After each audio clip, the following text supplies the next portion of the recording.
മറ്റൊരു പ്രധാനപ്പെട്ട വാർത്ത വരികയാണ് ഇപ്പോൾ. കൊച്ചി കുസാറ്റിലെ ബിടെക് അവസാന വർഷ വിദ്യാർത്ഥിനി സ്വകാര്യ ഹോസ്റ്റലിൽ മരിച്ച നിലയിൽ കണ്ടെത്തിയിരിക്കുന്നു. എറണാകുളം പുതുവൈപ്പ് സ്വദേശിനി KS ദർശനയാണ് താമസ സ്ഥലത്ത് മരിച്ചത്. മൃതദേഹം കളമശ്ശേരി മെഡിക്കൽ കോളേജിലേക്ക് മാറ്റിയിട്ടുണ്ട്. മുഹമ്മദ് റഫീഖ് ചേരുകയാണ് വിവരങ്ങളുമായി. റഫീഖ്, ദർശന താമസിച്ചിരുന്ന സ്ഥലം എവിടെയാണ്? അതോടൊപ്പം തന്നെ ഇപ്പോൾ പോലീസ് എന്തെങ്കിലും പറയുന്നുണ്ട്? എന്തെങ്കിലും അസ്വാഭാവിക മരണം എന്നുള്ള നിലയിലേക്ക് പോലീസ് അതിനെ കാണുന്നുണ്ടോ റഫീഖ്?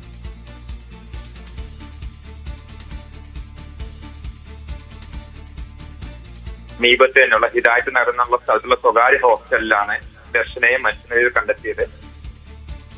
സുഹൃത്തുക്കൾക്കൊപ്പം സഹപാഠികൾക്കൊപ്പമാണ് ഇവിടെ താമസിച്ചത്. ഈ താമസ സ്ഥലത്ത് മരിച്ച നിലയിൽ കണ്ടെത്തിയ ഉടൻ തന്നെ ഈ വിദ്യാർത്ഥിനിയെ